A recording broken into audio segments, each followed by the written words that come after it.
Selamat siang, para peserta training. Eh, Perkenalkan nama saya Jilang Arifin, saya perwakilan dari IT Departemen. Di sini saya akan menjelaskan materi tentang malware. Eh,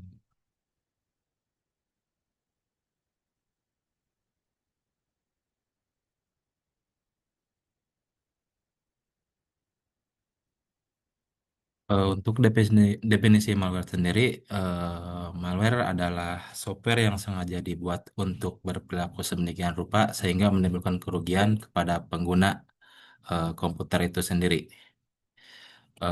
Malware sendiri itu terbagi dari beberapa jenis, yaitu salah satunya virus, Trojan horse, worm, dan spyware atau adware. Untuk eh, virus sendiri, yaitu adalah eh, suatu program kejahatan atau malicious yang bisa menggandakan diri sendiri, mengikat diri sendiri pada dokumen atau program aplikasi yang normal tanpa sepengetahuan atau disadari pengguna komputer. Pengguna terjangkit setelah menjalankan suatu program atau dokumen yang berisi virus tersebut.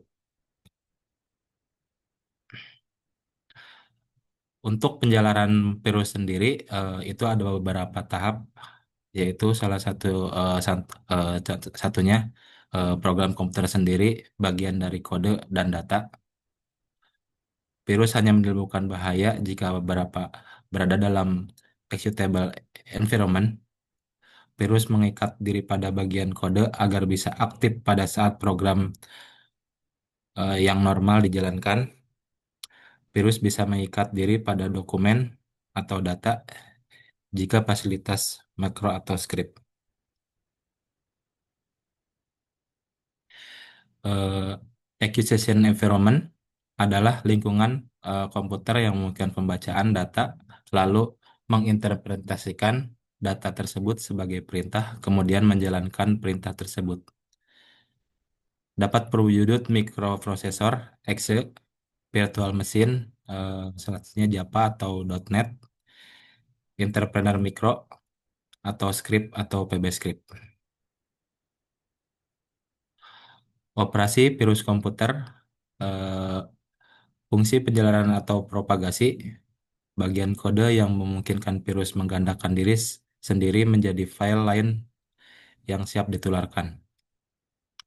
Fungsi penyerangan atau attack, bagian kode yang berfungsi melakukan serangan terhadap penggunaan komputer, misalkan menghapus data, instalasi Trojan horse agar dapat membuka serangan langsung atau menampilkan pesan di layar. Jenis virus, virus juga ada beberapa jenis. Eh, Contohnya, eh, beginning virus itu tidak berbahaya, hanya memiliki fungsi penjalaran, biasanya menciptakan suatu penguji metode-metode penjalaran atau terlihat sampai sejauh mana sebuah virus dapat menjalari sebuah komputer. Yang kedua, malignant virus itu berbahaya, dapat menimbulkan kerugian langsung bagi pengguna komputer itu sendiri. Sejarah singkat virus komputer. Untuk sejarahnya sendiri ditemukan secara tidak sengaja, awalnya sebagai sarana iklan oleh dua orang pemilik toko komputer di Pakistan. Terus dia eh, muncul ide dan itu ditangkap oleh hacker dan dikembangkan sampai saat ini. Ini ada virus boot sector. Dulu hanya dikembangkan, jenis ini paling populer. Menempati boot sector dijalankan oleh komputer ketika komputer pada saat nyala dan dia mengandung virus. Menular menular menyebar dan melalui disket. Dengan adanya jaringan komputer, peran disket menjadi berkurang. Virus akhirnya punah. Executable viruses, virus yang menumpang pada program aplikasi. yang dapat dieksekusi oleh pengguna komputer, misalkan exe atau COM.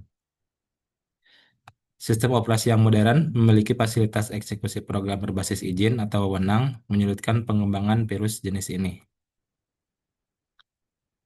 Mikrovirus ditulis dalam bahasa tingkat tinggi, dalam bentuk mikro atau script, misalkan pada dokumen Microsoft Office, Excel, dan sebagainya. Setelah sebuah dokumen berisi virus dimuat oleh program, maka penyimpanan dokumen-dokumen berikutnya akan diikuti oleh penurunan virus tersebut. Dapat dicegah dengan cara mematikan fasilitas mikro atau script pada program Office. Email virus. Virus yang menempati posisi sebagai attachment file.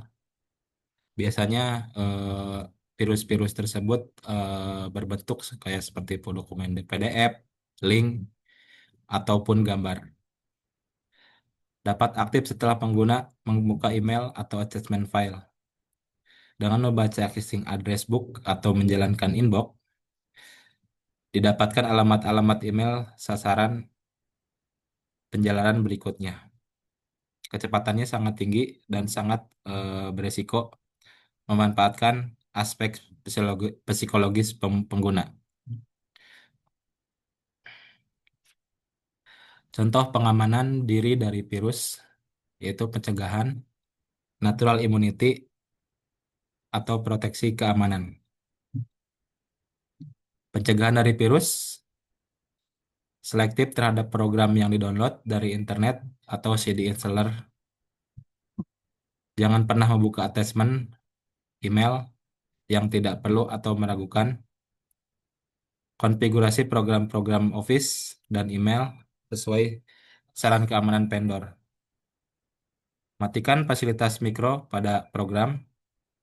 Jalankan fasilitas untuk mengunci boot sector pada BIOS dan motherboard. Kekebalan alami, sistem operasi modern memiliki aturan yang ketat mengenai hak akses atau wewenang user. Contohnya pada Windows yang sekarang Windows XP, Windows 7, ada Windows 10 dan Windows 11. User selain administrator memiliki kewenangan terbatas yang otomatis membatasi ruang gerak virus yang aktif. Administrator yang lengah menyebabkan kekebalan alami sistem operasi menjadi sia-sia. Alangkah baiknya untuk kekebalan ini itu double proteksi, misalkan harus ada antivirusnya. Proteksi aktif, menjalankan scanner antivirus secara online, melakukan update definisi virus dan kemampuan engine secara terus-menerus. Di dalam sebuah jaringan komputer, semua host harus menjalankan aktivitas proteksi secara aktif agar kinerja jaringan menjadi maksimal. Untuk selanjutnya ada worms.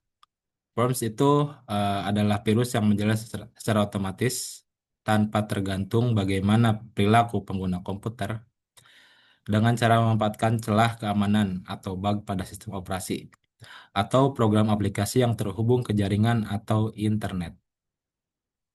Selanjutnya ada Trojan Horse, adalah program yang menyediakan layanan jaringan komputer pada port tertentu, memungkinkan hacker pembuatannya untuk memasuki dan mengendalikan komputer sasaran.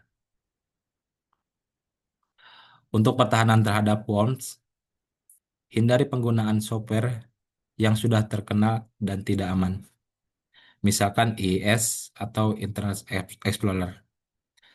Selalu berada pada kondisi up-to-date terhadap patch atau security fix terhadap sistem yang terhubung dengan dunia luar. Tempatkan komputer kalian di belakang firewall atau root yang aman. Jalankan servis yang memang diperlukan saja pada server internet. Selanjutnya ada spyware. Spyware sendiri adalah software normal, pembuatannya meyakinkan pengguna untuk menginstal dengan pancingan fungsi yang berguna. Misalkan mempercepat download, screen saver, mengganti bentuk icon dan kursor menjadi lebih menarik, mengganti wallpaper secara otomatis. Secara berkala, penampilan iklan ke layar, memblokir akses web ke perusahaan pesaing, atau mengkoleksi data pribadi pengguna. sering menyebabkan sistem crash dan lambat, dan sangat sulit di-uninstall. Implementasi proteksi antivirus, proteksi pada setiap komputer klien, proteksi pada setiap server, proteksi pada gateway email, proteksi pada firewall, proteksi antivirus secara enterprise. Ah, sering terus. Untuk materinya sekian dari saya. Terima kasih. Selamat siang.